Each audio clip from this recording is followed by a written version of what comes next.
The Rise of Skywalker is said to have many different revelations as well as twists and turns in this story by director J.J. Abrams and Chris Terrio. This is Mike Zero. Make sure to subscribe if you are new to the channel for future Star Wars content. So what's really exciting about Episode 9 is that we do know that we will be witnessing tons of new elements that will be added into the Star Wars franchise that we have never seen before on the big screen in Star Wars film history, which really is going to raise the bar by director J.J. Abrams and is really going to give us something very unique that fans have never seen before within the Star Wars lore and the current canon that falls under Disney.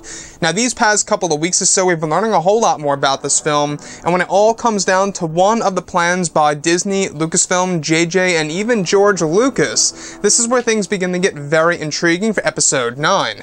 Now, specifically, it's described that during the rewrites of the film, during the months of November and December between Abrams, Lucas, and Terrio, it's described that the second and third acts of the film got some major adjustments to the storyline.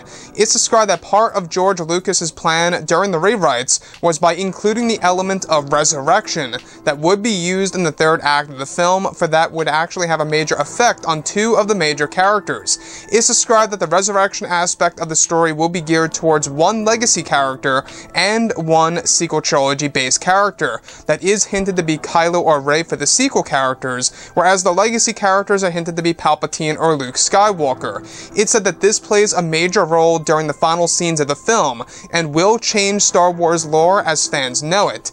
George Lucas is said to have wanted to use this part of the story in his original ideas of the sequel trilogy before he sold the franchise over to Disney, and that Disney are trying to stay true to George's vision.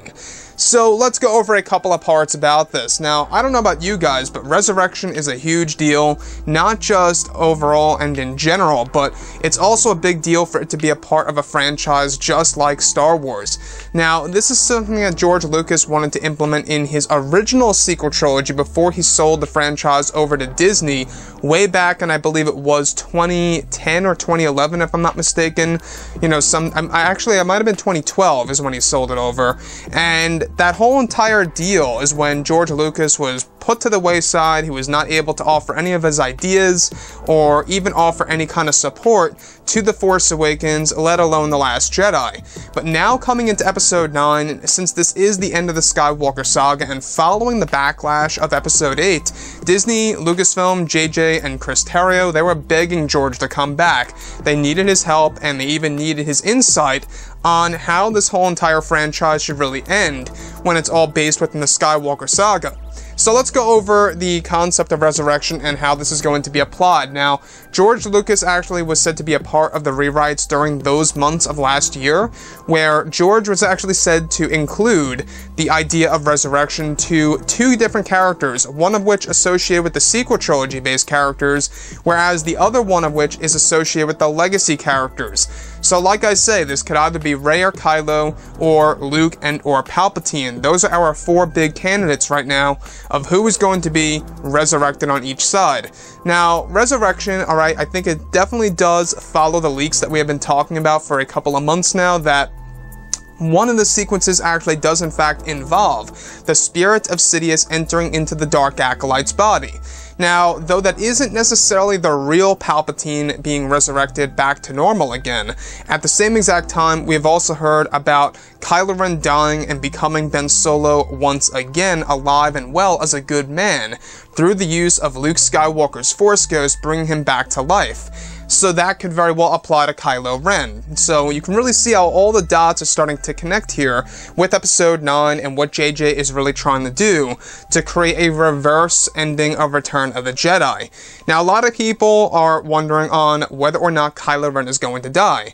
All of the things that we have been going over, all the hints and or indicators really do point in that direction, that Kylo Ren is going to die, but does that necessarily mean that him as an actual character, as a human being, is going to die? Not necessarily. This is where the concept of resurrection most likely will come into play here, is where Kylo Ren will die and come back as Ben Solo once again. Think Beauty and the Beast. After all, we do know that J.J. Abrams is basing the ending of Episode 9 off of a popular Disney Disney animated movie from the 1990s.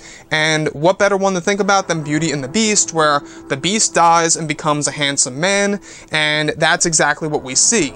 So now they're going to do something that's similar in a sense to that, from what it seems, at the very end of The Rise of Skywalker. But I digress. The fact that George actually wrote in the idea of resurrection being applied to one legacy character and to one sequel trilogy-based character is going to be very interesting for sure to see on the big screen, and how it's really going to change Star Wars lore forever. That to me is a big risk by Disney, Lucasfilm, JJ, and crew, and we'll all have to wait and see to see exactly how this is going to work out on the big screen and how it's going to be executed, how it's going to resonate with the fans around the world. Anyways, guys, drop a comment below. Let me know what you think about all of this in the comments, and if you guys did enjoy the content for today, do make sure to drop a thumbs up on this video to support the channel. I thank you all so very much for the kind support, and I'll catch you guys next time.